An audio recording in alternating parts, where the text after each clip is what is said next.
दोस्तों, बिहार के चुनाव 2025 आपके सामने उसका पूरा प्रोग्राम आ चुका है। लेकिन आप एक बात पर आप सिर्फ और सिर्फ हम चर्चा करेंगे नीतीश कुमार पर, नीतीश कुमार के चेहरे पर, नीतीश के राजनीति पर, नीतीश के भविष्य से ज्यादा उनके भूत पर, क्योंकि नीतीश की क्या पहचान थी और कहां से किस तरीके 20 साल तक वो बिहार में राज भी करते हैं। केंद्र की राजनीति में भी उनका बड़ा योगदान रहा है।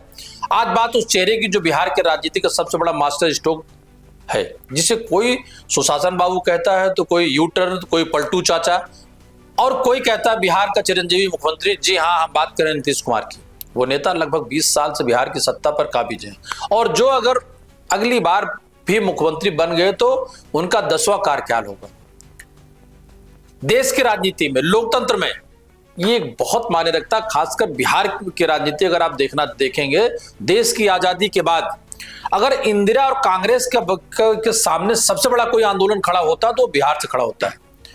हम इतिहास से अगर बात कर लें तो नालंदा की शिक्षा, नालंदा विश्वविद्यालय, और अभी की भी बात करें तो पूरे देश में नौकरशाह जो सबसे उच्च पदों पर होते हो, आईएएस और आईपीएस, वो बिहार से होते हैं।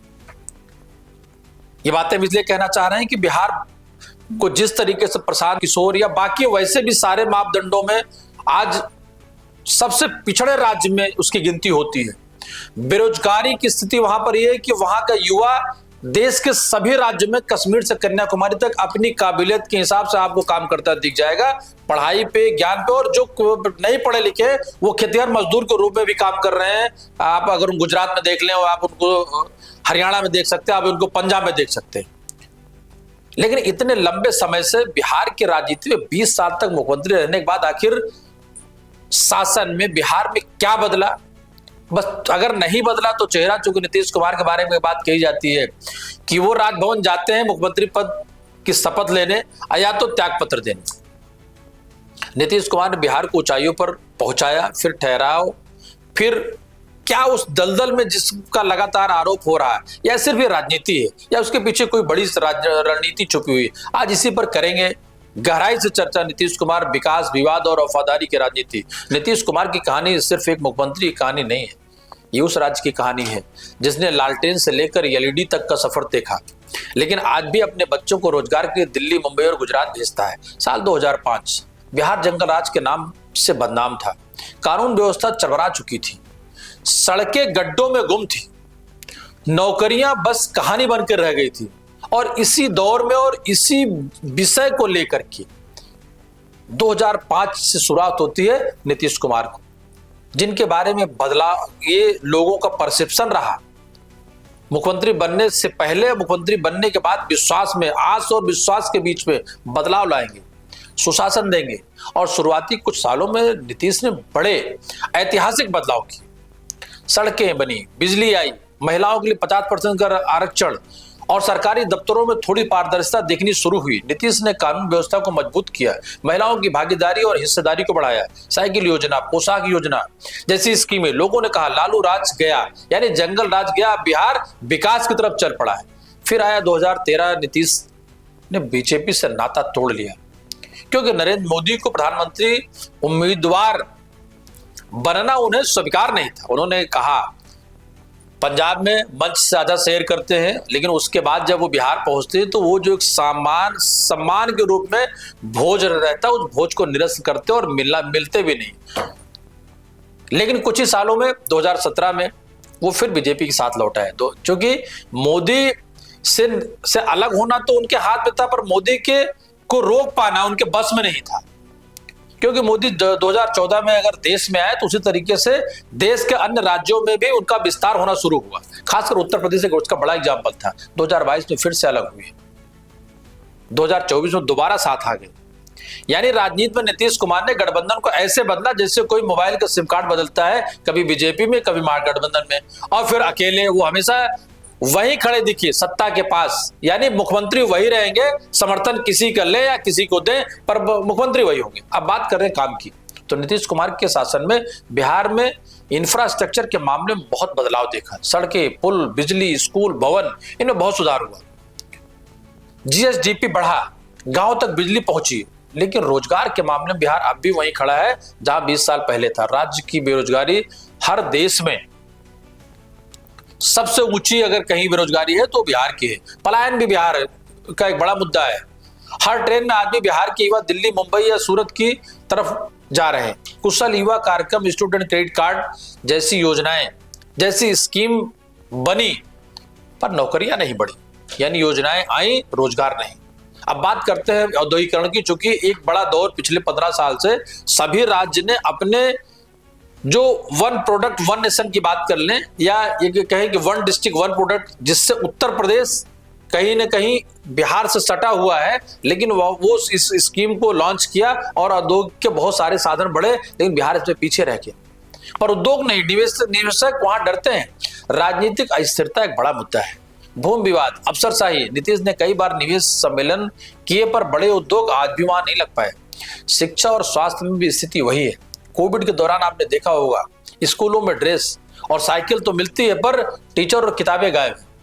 गांव में अस्पताल है, आपने देखा होगा कि हाई स्कूल या इंटर के जब रिजल्ट आते हैं या देश के किसी भी राज्य में किसी भी परीक्षा का पेपर लीक होता है तो उसकी जड़ें बिहार तक जाती हैं। यानी काबिलियत तो है। मैं बार बार कहता हूं कि अगर काबिल होकर भी कोई पुलिस बन सकता है तो चोर भी काबिल होता है, पर उसकी काबिलियत कहीं की नकारात्मक होती है, उसके स्वयं के लिए, उसके परिवार के लिए और उसके समाज के लिए। एक क्षेत्र जहां नीतीश को श्रेय देना होगा, एक तरफ कि महिला सशक्तिकरण, 50% आरक्षण, स्कॉलरशिप योजनाएं, शराबबंदी जैसे बड़े कदम, सामाजिक सुधार की भी छवि। एक शराबबंदी के कई दुष्परिणाम होते हैं। अवैध शराब, जहरीली शराब से बहुत सारी मौतें आपने देखी सुनी जानी होंगी, और पुलिस के दुरुपयोग, नशाखोरी, नशे उन्मूलन की बात आपने देखा होगा, हर जगह लिखी दिखी मिलेगी।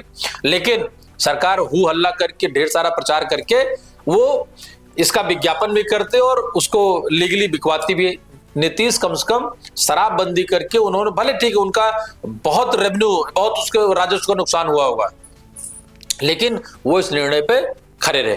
अब अगर पिछले 5 साल की बात कर लें तो सरकार का जोर रहा इंफ्रास्ट्रक्चर पर, टूरिज्म डेवलपमेंट पे, पटना मेट्रो, गंगा पर पुल, राजगीर, बोधगया। टूरिस्ट, आप बोधगया देखिए, शांति के लिए विश्व स्तर पर जाना जाता है, लेकिन विपक्ष कहता है ये सिर्फ दिखावा है। रोजगार कहाँ है? सच यही है, बिहार आज भी नौकरी, उद्योग और शिक्षा के मोर्चे पर पीछे। कानून व्यवस्था भी अब वैसी नहीं रही जैसी लोगों ने 2006 से 2010 में देखी थी। प्रशासनिक जवाबदेही, लापरवाहियां, क्या ये गठबंधन की मजबूरी थी? नीतीश कुमार की सबसे बड़ी ताकत ये रही कि वो राजनीतिक जीवट के व्यक्ति रहे। उनकी ईमानदारी पे कभी किसी को कोई शक नहीं रहा। अगर देखा जाए तो 9 बार का मुख्यमंत्री, अन्य राज्यों के मुख्यमंत्री की तुलना में भ्रष्टाचार के आरोप उनमें बिल्कुल नहीं लगे। टीम पर लग सकते हैं, उनके मंत्रिमंडल के नेताओं पर लग सकते हैं, पार्टी संगठन के लोगों पर लग सकते हैं, उनके चेहरों को लेकर के, लेकिन 20 वर्ष एक लंबा समय होता है। विकास पुरुष, सेकुलर चेहरा, संघर्षशील साथी, हर दौर में उन्होंने खुद को प्रासंगिक बनाए रखा, लेकिन यही उनका सबसे बड़ा विरोधाभास भी है, क्योंकि जनता कहती है नीतीश बदलते हैं, बिहार नहीं। अगर वो 2025 में फिर मुख्यमंत्री बनते हैं तो ये सवाल जरूर होगा। इतिहास तो बनेगा 10 बार के मुख्यमंत्री बनने का, लेकिन जिस नीतीश को लोग 2003, 2002, 2001 में एनडीए और राज्य गठबंधन की सरकार में केंद्र में मंत्री देखते थे अटल जी के साथ में, रेलवे की एक अच्छे मिनिस्टर, और बहुत उम्मीद और आस के साथ जनता ने विश्वास करके बदला था, लालू के जंगल राज में नीतीश को ले आए थे। तो 20 वर्ष में क्यों नहीं बदला बिहार, ये एक बड़ा सवाल है। और क्यों लोग भरोसा करें नीतीश को 2025 पर? ऐसा क्या करेंगे जो पिछले 20 सालों में नहीं कर पाए थे? सुशासन दोहराया जाएगा। उनके समर्थक कहते हैं अनुभव ही ताकत है, विरोधी कहते हैं अब वक्त बदलाव का है।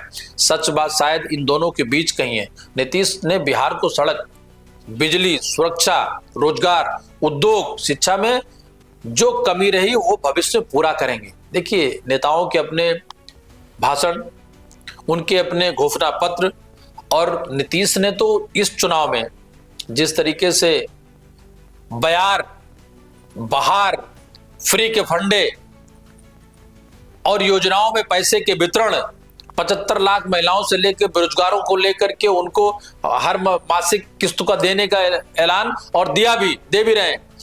क्या ये चुनावी डर है कि इस बार वो उनकी वो लोकप्रियता, वो छवि अब ठहराव में है या खत्म हो रही है? नीतीश ने बिहार के विकास पुरुष बनने में जो 2006 से 2 पंचवर्षीय योजनाएं में उन्होंने कीर्तिमान स्थापित किया, तो 20 साल पे सवाल क्यों? जहां सरकार स्थिर रहे, मुख्यमंत्री स्थिर था, गठबंधन के दल बदलते रहे, देखना है कि उनके इस चुनाव में या इस में उनका मुद्दा क्या होता है, क्योंकि सवाल सबसे ज्यादा उसी पे होगा जिसकी सरकार होगी। क्या लोग फिर वही चेहरा, वही कुर्सी, वही कहानी दोहराने वाले हैं? और ये मत भूलिए कि कम समय के लिए ही तेजस्वी के गठबंधन और उस दौरान रोजगार को लेकर के तेजस्वी ने जिस तरीके से नीतीश के मुख्यमंत्री रहते और स्वयं को उप मुख्यमंत्री रहते बड़े दावे किए, और दावे नहीं किए, उन्होंने करके दिखाया। आपने अक्सर रैलियों में देखा होगा। यानी जंगल राज की चर्चा खत्म, तेजस्वी नई बातें, नए विचार, युवा हैं, और नीतीश के गठबंधन में उन्होंने जो करके दिखाए कि दावे स्वयं की बात करते, बल्कि नीतीश भी कहते हैं कि बिना मेरे वो संभव नहीं था। तो एक सवाल ये भी उठता है कि अगर बिना आपको संभव नहीं था तो 17 महीने में हुआ, बाकी फिर 19 साल कह लें या 18 साल 3 महीने में क्यों नहीं हुआ, 4 महीने में क्यों नहीं हुआ? उससे बेहतर होना चाहिए था। नमस्कार मित्रों, आप देखते रहे यूनाइटेड भारत। मैं मनोज मिश्रा, धन्यवाद।